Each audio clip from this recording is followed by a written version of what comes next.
We have a guest speaker today, and it's my privilege to announce this guest speaker.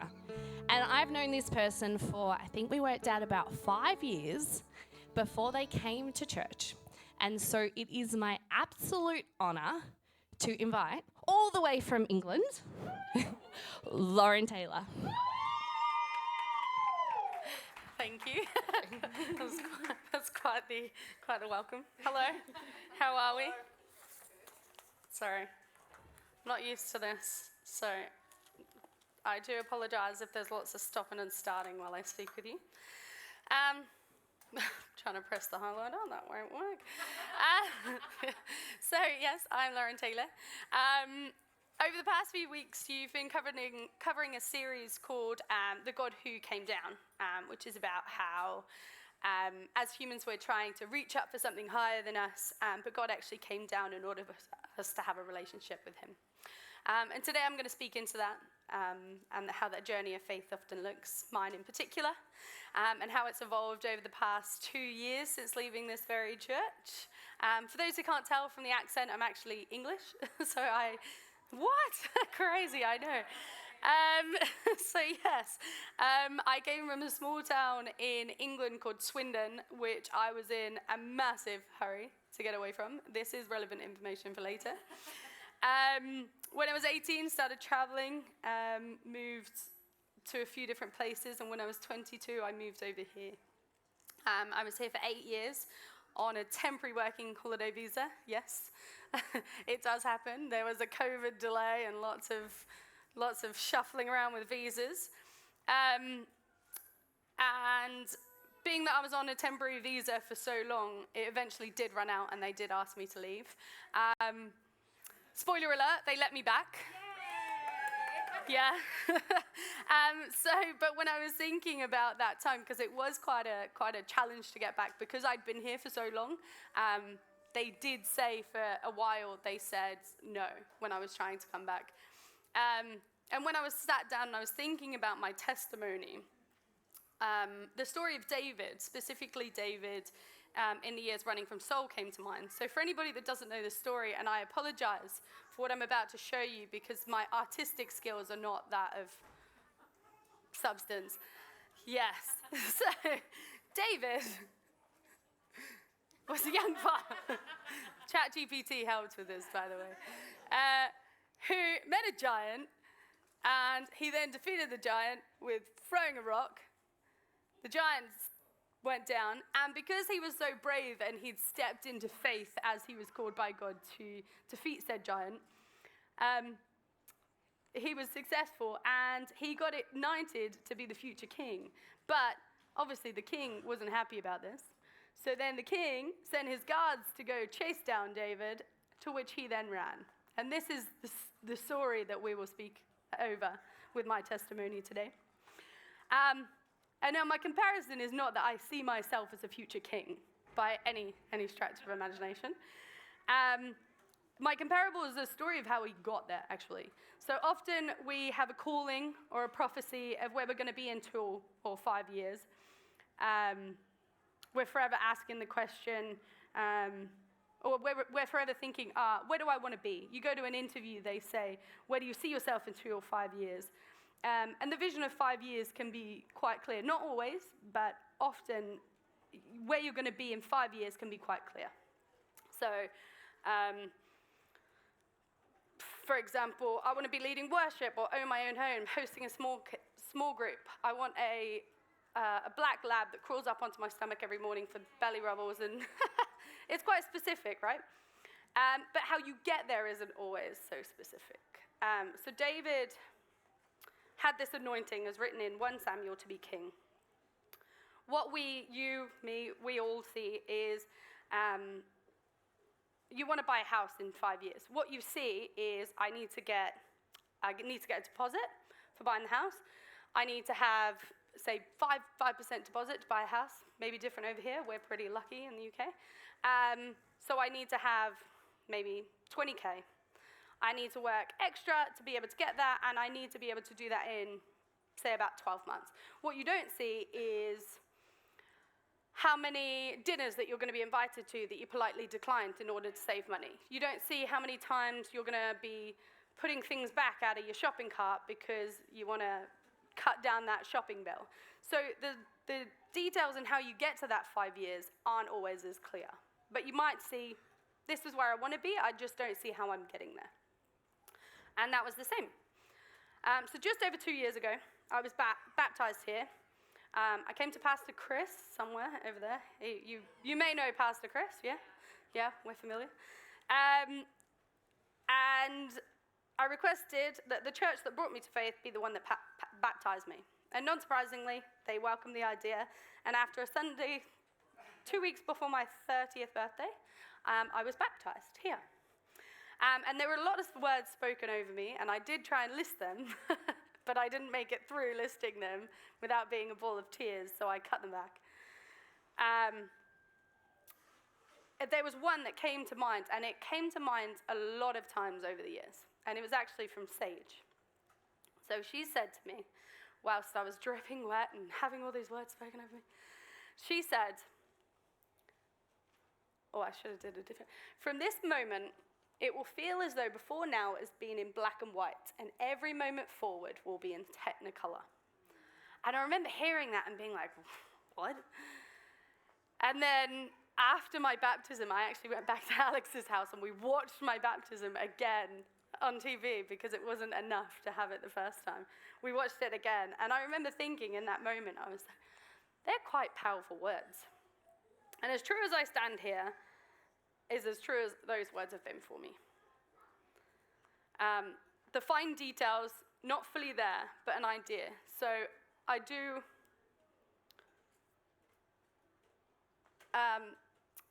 so as I was leaving here, I remember thinking of those words, and I remember thinking, even though I'm not sure where this is going to go, how this is going to look for me, I know however it's going to look, it's going to be in Technicolor, because I'm not doing it alone. I'm doing it in God's strength, in God's moment.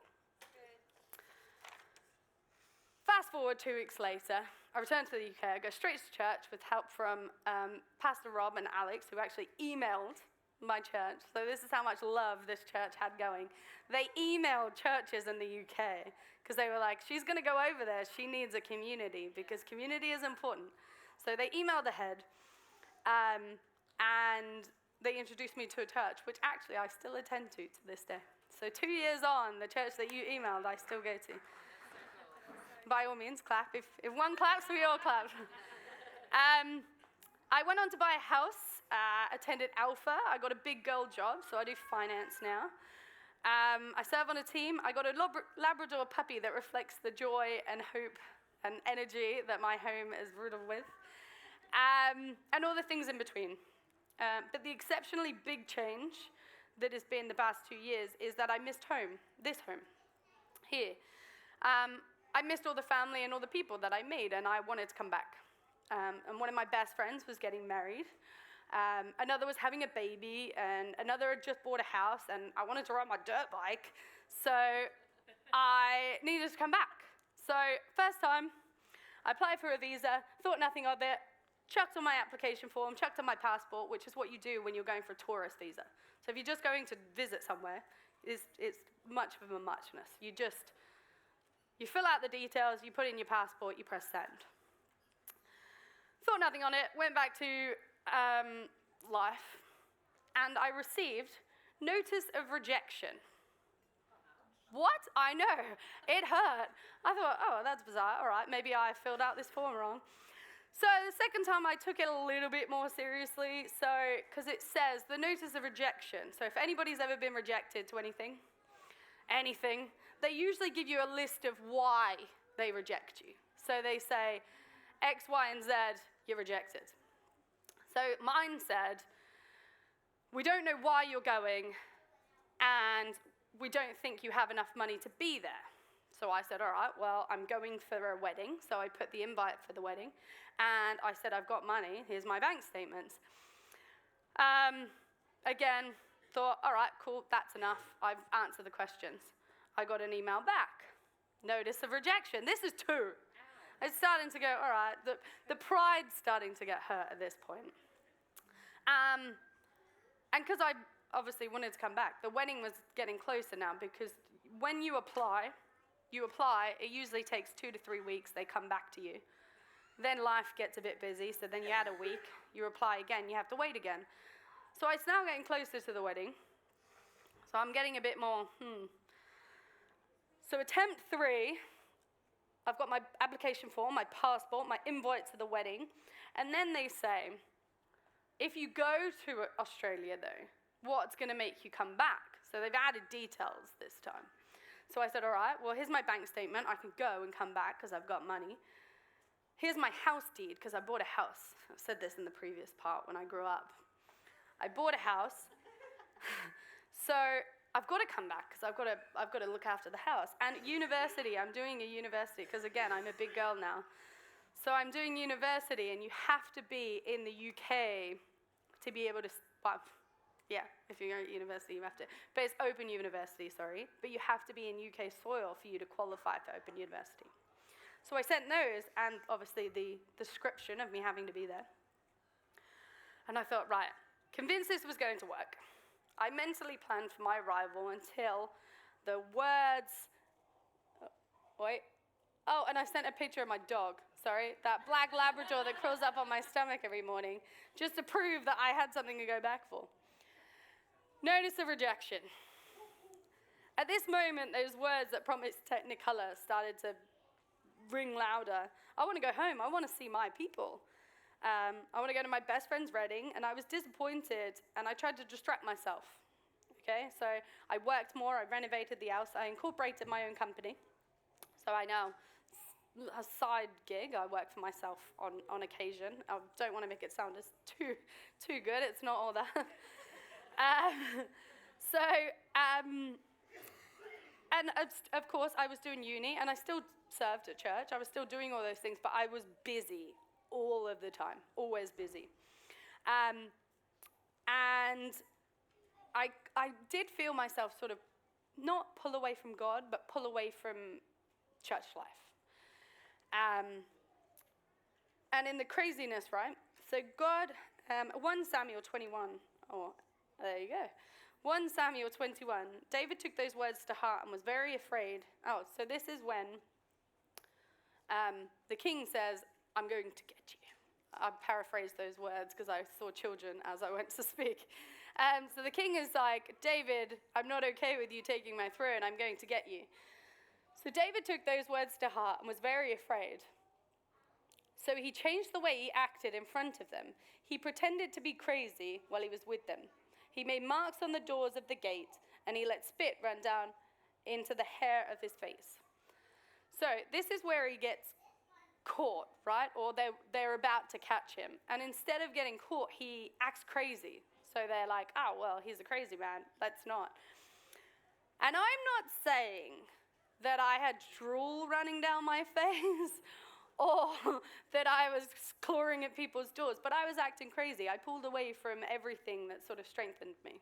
In the moment that I needed it, I pulled away from it. That's crazy. That's like drool down the chin kind of crazy, some would say. And by attempt 4, it got more intense. So application form, passport, bank statements, letter of employment, so to say that I was employed for X amount of years. Company incorporation, house deed, university application. I even wrote a statement to say, this was what I intend to do. I will return because of X, Y, and Z, Z being that beautiful Labrador that we've already spoken about, having to come back. And I could feel that Technicolor in these moments. I could feel that Technicolor flickering like an old school TV just before the high resolution was kicked in. And depending on the advert, it just depends on how much color you get come through. It was like that. And then missing the wedding, the invite was taken from the list because I'd already missed the wedding by this point because it had taken, I know, oh, it's all right, it's okay. There's other weddings. So that was taken from the list. And so this was what the list consisted of. In the same, there you go. Sorry. As I said, I'm not adversed in reading and talking at the same time. In this moment, I remember thinking, there has to be a reason. And I did believe there to be a reason. And I believed there to be a reason 2 years ago when I left. So I believed that there's a reason for me going. There is, but I couldn't see what the reason was. So as though I had faith that there was something for me and that I had to step into this, I didn't know what that something was, and I was worried that I wasn't coming back. Because although I know that my next step is important, for me, it was important to come to the wedding, and I missed that. And so I was really sitting in this, and I was waiting for this, and it came, notice of rejection. So now my heart's heavy. And Psalm 16 it speaks of the story of David, and it says, I will love you, O Lord, my strength. The Lord is my rock and my fortress and my deliverer, my God, my strength, in whom I shall trust. Thank you. Amen. I did this. I trusted. But in the moments I was sad, I was even asking, am I doing this Christian thing right? Like, I feel loved and I feel like this aching feeling there, and that there's a reason, but it's not quite working out, and I can't quite figure out where I'm meant to go. I can't see what I need to do. We're picking up where I'm going with this. Semi-expecting to read for a fourth time the notice of rejection, which I had, it did come a few weeks after I'd submitted. I explained my disconnect to one of my friends, actually. I went to my friend back in England. Her name's Heather. I was working, like I said, I was working flat out. I was actually doing, I want to say, about 75 hours a week. So I was waking up. My day-to-day, just for context, my day in the UK consisted of waking up at 5 a.m., having a shower, getting the dog ready. I would walk the dog for an hour. So I'd drive, I'd walk the dog, because it's not like here where you have bush everywhere. So I'd walk the dog for an hour, and then I would drop her off at daycare, and I'd drive to work. So it's a half an hour drive to work. So I'd get to work at 8, and then I would drive from one work to another work, and then I would get home at 7:30 at night, because I'd have to pick up my dog on the way home, and then I'd bring her home. So it was a big day. And there was one day where I was working so late that I asked my friend to have her. And I was explaining my disconnect. I went to Portugal, by the way, actually. They were planting a church, and I went over to help with the bathroom renovations, which was really nice. And that actually sort of reignited that spark, that disconnect that wasn't there, that I didn't realize was there. And it reignited that. And it actually forced me to be still, because I was working these big, long days, and then I went to Portugal, where I was renovating the bathroom, and you go in and you renovate, and I'm like, what do I do? Like, we're finished now. People would say, right, it's 4 o'clock, like, we'll do for the day, we'll go out for lunch, and we'll go out for dinner. I'm like, what do I do? There's no dog to walk, there's no work to work, there's no washing to clean, like, what do I do? And it forced me to be quite still, actually.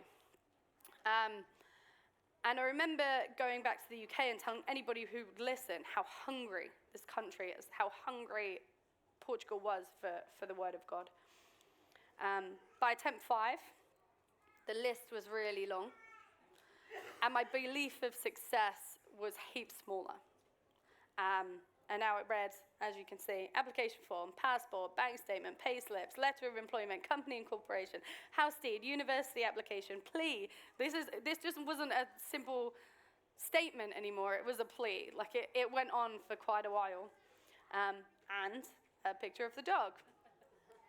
This picture actually here, this is quite significant, because that picture, and I'd also made, but I hadn't actually gone to, I'd made an appointment with an immigration lawyer to look at options. So when I submitted, as I stated, I was less optimistic, and I didn't take my time to plan how I was going to tell my boss I was going away for 4 weeks, because I didn't think it was happening. And I remember speaking to that friend Heather, and I said about that disconnect, and I said how amazing Portugal was and how it had reignited something. And she offered to have Pip for the day while I was working. And this here is the old railway tracks. So in Swindon's like the really old railway town. And everything started from Swindon, so it would go from Swindon to London. And it would go all the way out of there.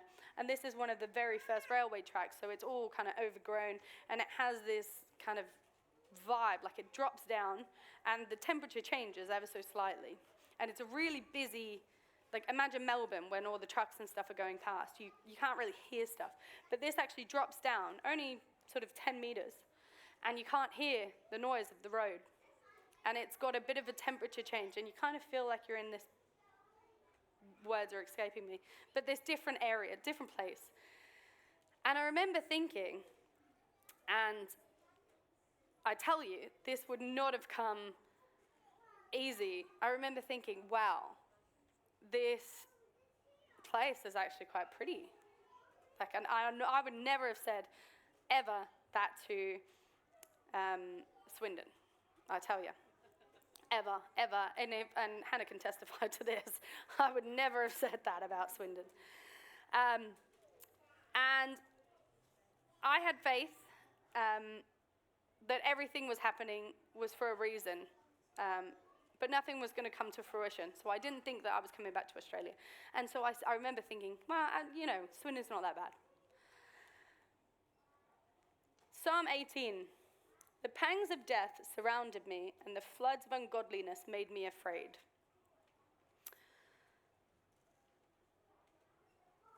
In this, so this is a statement, by the way. We're reversing back. We're not talking about Lauren anymore. So this is a statement by David. And this statement is just 2 lines. So in the testimony, in Psalm 18, the pangs of death surrounded me, and the floods of ungodliness made me afraid. This is just 2 lines after he says, my God, my strength, in whom I shall trust. The pangs of death. So he's saying, I'm terrified, like death is coming for me, and I am afraid. But 2 lines after he said, my God, my strength, in whom I shall trust. So you can trust. And that's what I was trying to say before when I was falling over my words, is that I was walking in faith. I trusted that there was a reason for what was happening. But I was afraid. And I spoke the words that I never realized I would ever say, is how beautiful Swindon was. And 1 Samuel tells us the story of how David was in a cave with Saul. And Saul was going to the bathroom, so inevitably in a very vulnerable situation.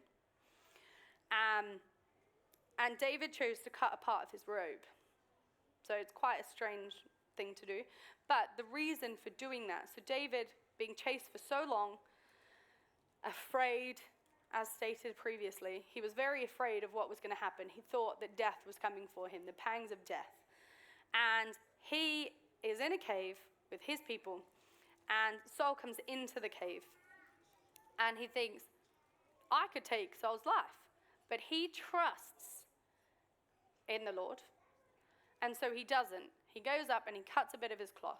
So afterwards, when he's confronted by the king, he says, I could have taken your life, but I chose not to. I could have, but I didn't. Saul then goes on to state how David should be the king to protect their people because he showed his heart. He showed in that moment that he could have. And for me, this act of faithfulness showed Saul why he was anointed in the first place. So Saul, as much as he was sort of an angry king, he also believed that there was this person that was just going to take his throne. And he wanted to serve for his people. He wanted to serve his people and do right by them. So in that moment, in that act of faith, he showed the king, actually, I will serve your people well as well.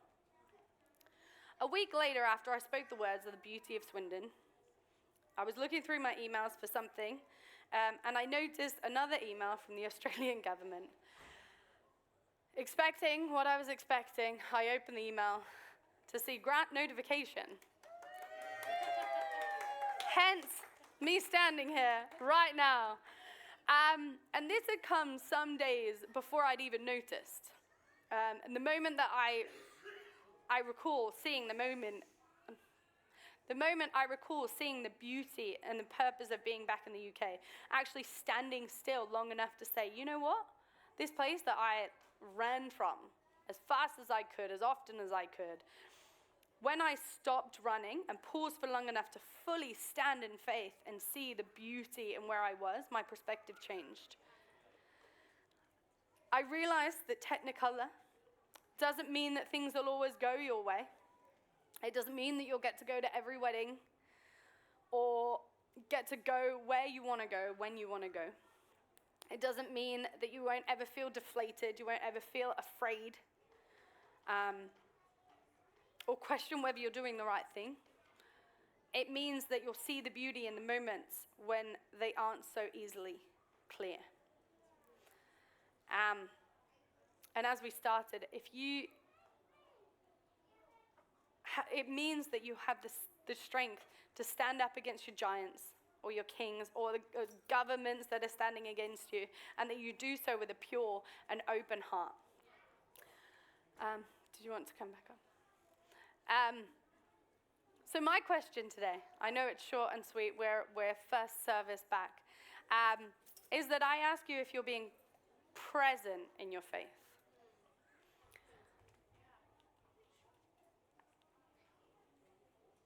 Are you standing still long enough to believe the words that you're saying? Or like David, are you so busy running that you aren't able to step into what's meant for you? Or like me, you're fixed on returning somewhere that you're unable to see the beauty in where you are? Are you trusting with God in all of your heart? I put that in bold, you might not see, with all of your heart. Not just the corners of it, because we all have moments where we say, I'll trust in the Lord over here in my relationships, but when it comes to my finances, I'm going to do that. We all have those corners where we say, I'll trust in the Lord, you can tell me where to serve, but when it comes to my family, I'm gonna take the reins here.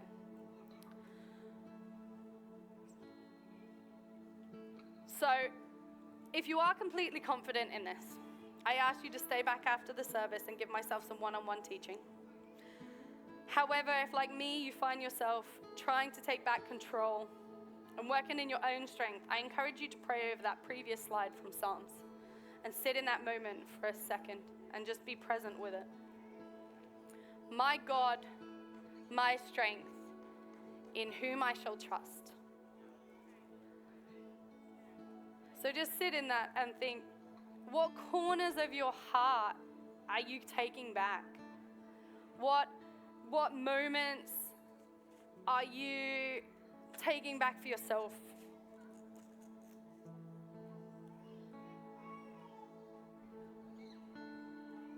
I'd just like to pray over you for a second. Just a brief prayer. I'm not one for prayer. I'm pretty bad at it, to do it out loud. But I would like to pray that we all start this year with a heart like David.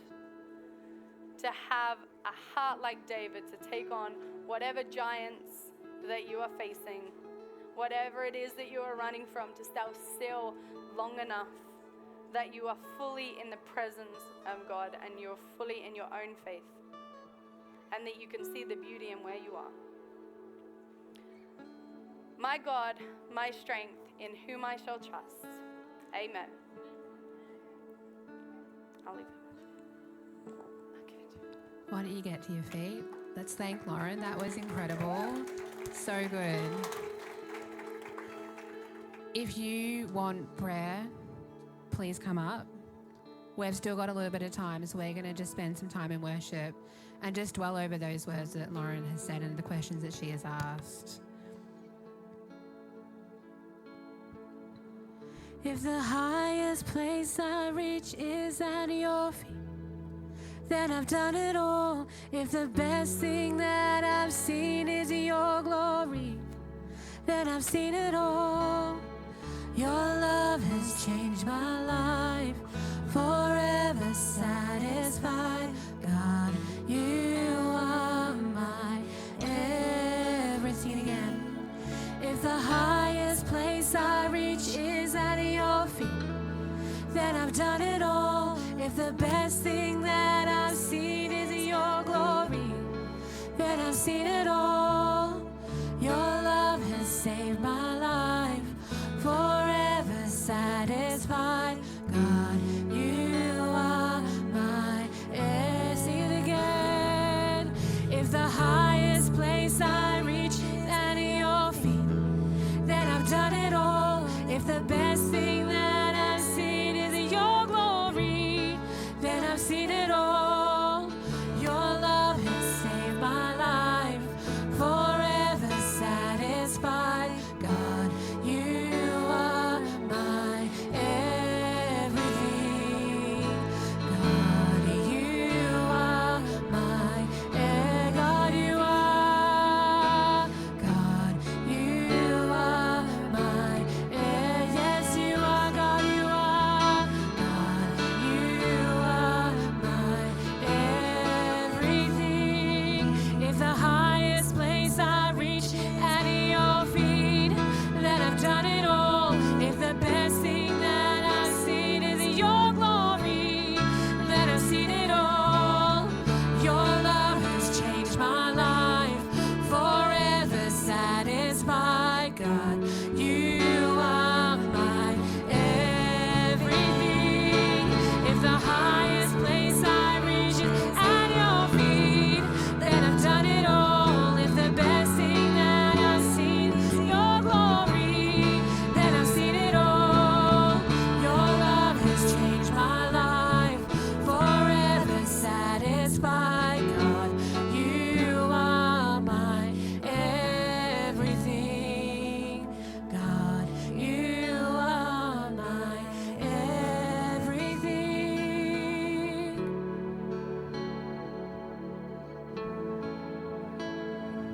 There we go.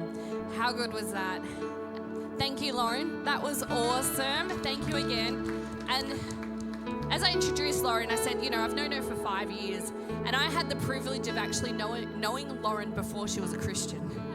And I knew Lauren, and I had the privilege of watching a God encounter. And through, and I hope it's okay to say this, but through, we've just had Christmas Eve, and Lauren's first time at church was an invitation to Christmas Eve. And and that was really cool. And that was hey, yeah, we've got this, come along. And she did. And I guess the rest is history. She encountered the living God. And what we got to hear today was the rest of the testimony that we stopped getting to see when she moved on. So thank you for sharing the ongoing testimony that God is doing in your life. It blesses us. And for those that don't know you from before, I think you've been encouraged as well. So yeah, thank you, Lauren. Yeah. We now have a barbecue, and we are going to go over to the park to the Echuca East Rec Reserve. As we said earlier, there is no coffees at the moment because we're doing a barbecue together. So if you're visiting, we would love to have you join us. You can either walk over or drive around. It's behind Echuca East Primary School. If you brought a salad with you for the barbecue, please grab it and meet us over there. And kids packs, return the kids pack, and Lauren is available for conversations, and we'll see you at the barbecue. Actually, before we go for the barbecue, I just thought it's going to be hard to pray over at the barbecue. So we should say grace right now. So God, thank you for the opportunity that we get to have to come around food together, because we know you call us to do that many times, to have community, to have fellowship, and we just ask your blessing over the food. And we thank you for the opportunity that we have to do community life together, God. Amen. All right, we'll see you at the barbecue. Yay.